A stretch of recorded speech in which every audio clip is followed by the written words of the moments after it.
త్వరలో జరగనున్న బంగ్లాదేశ్ ఎన్నికలు ప్రపంచవ్యాప్తంగా ఆసక్తిని రేకెత్తిస్తున్నాయి. దేశంలో రాజకీయ అనిశ్చితి, ఒడిదుడుకుల మధ్య ఎన్నికలు చర్చనీయాంశమవుతోంది. ఇక ప్రధాన ప్రతిపక్షం ఎన్నికలను బహిష్కరించడం మరింత కాకరేపుతోంది. అదే సమయంలో ప్రపంచ దేశాలు సైతం దృష్టి సారిస్తున్నాయి.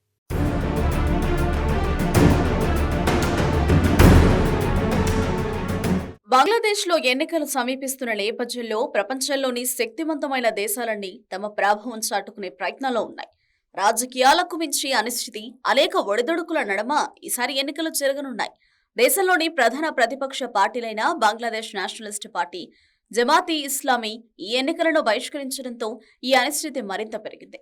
సార్వత్రిక ఎన్నికలను ఆపద్ధర్మ ప్రభుత్వ పర్యవేక్షణలో మాత్రమే జరపాలన్న డిమాండ్తో ప్రతిపక్షాలు దేశవ్యాప్తంగా భారీ నిరసనలు చేస్తున్నాయి. దేశంలో అధికారికంగా గుర్తింపు పొందిన పార్టీలు 44 ఉన్నాయి. వాటిలో 26 పార్టీలు ఎన్నికల్లో పాల్గొంటుండగా మరో 14 పార్టీలు ఎన్నికలను బహిష్కరించాయి. బంగ్లాదేశ్లో జరిగిన రాజకీయ హింస కారణంగా గత 11 నెలల కాలంలో 82 మంది చనిపోగా 8,150 మంది గాయాల పాలైనట్లు స్థానిక మీడియా రిపోర్ట్ చేసింది. ప్రతిపక్ష పార్టీలే అందుకు కారణమని అక్కడి ప్రభుత్వం ఆరోపిస్తోంది. జనవరి 7న బంగ్లాదేశ్లో ఎన్నికలు జరగనున్నాయి. ఆవామీ లీగ్ నేతృత్వంలోని ప్రభుత్వం పెద్ద సంఖ్యలో ప్రతిపక్ష నేతలను అరెస్టు చేసింది. ఇప్పటి వరకు 21,385 మంది బీఎన్పీ కార్యకర్తలను వివిధ కేసులు అరెస్టు చేసినట్లు ప్రతిపక్షం ఆరోపిస్తోంది.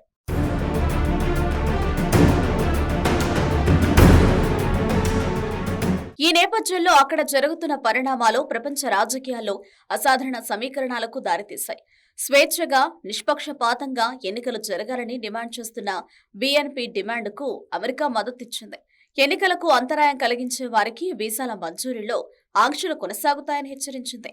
అయితే బంగ్లాదేశ్కి మిత్రదేశమైన భారత్, రష్యా, చైనా వాదనలకు బలం చేకూరుస్తూ బంగ్లాదేశ్ ఎన్నికల్లో ఇతరుల జోక్యం ఉండకూడదని స్పష్టం చేసింది. అమెరికా జోక్యంతో అస్థిరమైన వాతావరణం ఏర్పడి రాడికల్ శక్తులకు ఊతమిచ్చే అవకాశం ఉందని, అలాగే దక్షిణాసియాలో చైనా ప్రభావం మరింత పెరిగేందుకు అవకాశం ఇచ్చినట్టవుతుందని భారత్ ఆందోళన వ్యక్తం చేస్తోంది. అమెరికా, చైనా, రష్యా వంటి ప్రపంచంలోని శక్తివంతమైన దేశాలు ప్రాంతీయ శక్తిగా ఎదిగిన భారత్ తమ వ్యూహాత్మక ప్రయోజనాలు కాపాడుకోవాలని చూస్తున్న నేపథ్యంలో బంగ్లాదేశ్ ఎన్నికలు ప్రపంచ రాజకీయాలకు హాట్స్పాట్ గా మారాయి.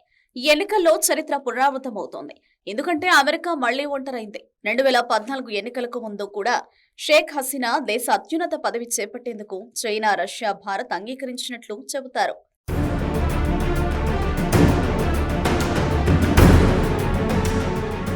రెండు 2023 మే నెలలో యుఎస్ ప్రత్యేక వీసా విధానాన్ని ప్రకటించింది. బంగ్లాదేశ్లో ప్రజాస్వామ్య ఎన్నికల ప్రక్రియను అవాంతరం కలిగించే బంగ్లాదేశీయులకు వీసాలు నిలిపివేయడమే దాని ఉద్దేశమని పేర్కొంది. బంగ్లాదేశ్లో నిష్పక్షపాతంగా, శాంతియుతంగా ఎన్నికలు నిర్వహించడమే ఈ విధానం ముఖ్యోద్దేశమని తెలిపింది. బంగ్లాదేశ్లోని ప్రస్తుత మాజీ ఉద్యోగులు, ప్రభుత్వ అనుకూల ప్రతిపక్ష పార్టీల సభ్యులు, న్యాయ వ్యవస్థ, లా ఎన్ఫోర్స్మెంట్ ఏజెన్సీల సభ్యులు, భద్రతా సిబ్బంది కూడా ఈ పాలసీలో భాగమే అని అమెరికా పేర్కొంది.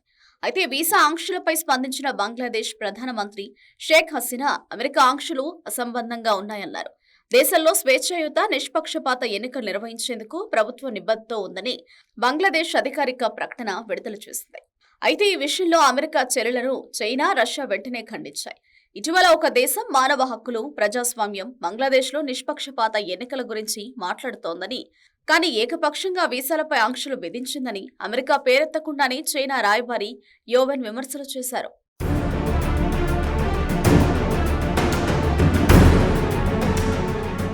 బంగ్లాదేశ్ ఎన్నికలపై అమెరికా, చైనా చేస్తున్న వేర్వేరు ప్రకటనలు కూడా ఇరు దేశాల మధ్య ఆధిపత్య పోరుని సూచిస్తున్నాయి. బంగ్లాదేశ్లో భారీగా పెట్టుబడులు పెడుతున్న దేశం అమెరికా. అలాగే దక్షిణాసియా దేశాల్లో రెడీమేడ్ దుస్తుల అతిపెద్ద మార్కెట్గా బంగ్లాదేశ్ ఉంది. బంగ్లాదేశ్కి రక్షణ పరికరాల సరఫరాతో పాటు ప్రధాన వాణిజ్య భాగస్వామి చైనా. దీంతో ఈ రెండు ప్రపంచ శక్తుల మధ్య ఆధిపత్య పోరు నెలకొంది.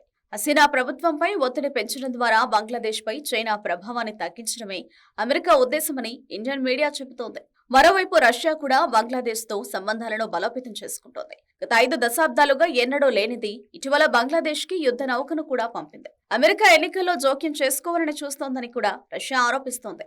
అనుకున్నట్లుగా ఎన్నికలు జరగకపోతే అరబ్ స్ప్రింగ్ తరహాలో బంగ్లాదేశ్లోనూ అస్థిర వాతావరణం సృష్టించేలా ఉందని, అమెరికా జోక్యం ఉందని రష్యా విదేశాంగ శాఖ అధికార ప్రతినిధి మరియా జకరోవా ప్రకటన చేశారు.